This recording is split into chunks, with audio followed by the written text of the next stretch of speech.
Project, both Brandon and I attended a work party for LEAD at Hannah Creek.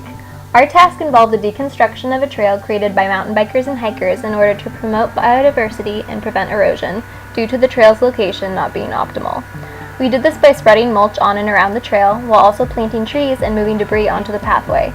We also removed invasive species in the area. Biodiversity is a term for the variation of species in a given ecosystem. Biodiversity boosts ecosystem productivity where each species, no matter how small, all have an important role to play. For example, a larger number of plant species means a greater variety of crops. Greater species diversity ensures natural sustainability for all life forms, and healthy ecosystems can better withstand and recover from a variety of disasters. Maintaining diversity also ensures that ecosystem services are still in effect.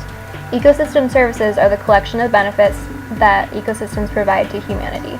These services are provisioning services, which involve the production of renewable resources such as wood, food, and fresh water, regulating services that lessen environmental change such as climate regulation, pest and disease control, and cultural services that represent human value and enjoyment, such as landscape aesthetics, cultural heritage, outdoor recreation, and spiritual significance. Invasive species are non-native or introduced species that dominate the region and adversely affect the native habitat.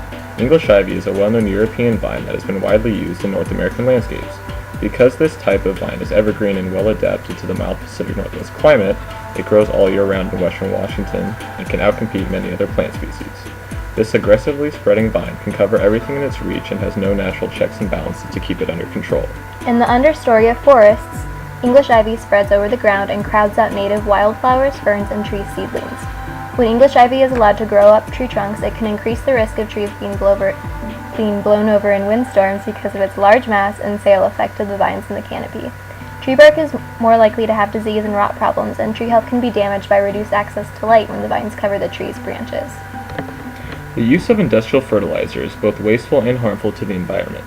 Industrial fertilizer contains vast amounts of minerals such as phosphorus and nitrogen, two main agents of eutrophication. Eutrophication is the abundance of minerals in soil that eventually are deposited into streams and rivers which lead to oceans. The increased presence of nitrogen and phosphorus cause algal blooms. Phytoplankton eat these algae and are unable to keep up with the accelerated growth and thus die, falling to the ocean floor where bacteria decompose them, consuming the oxygen in the area. The use of mulch as opposed to fertilizer combats this because mulch is a natural compost that prevents erosion, regulates water absorption, and provides nutrients for plants.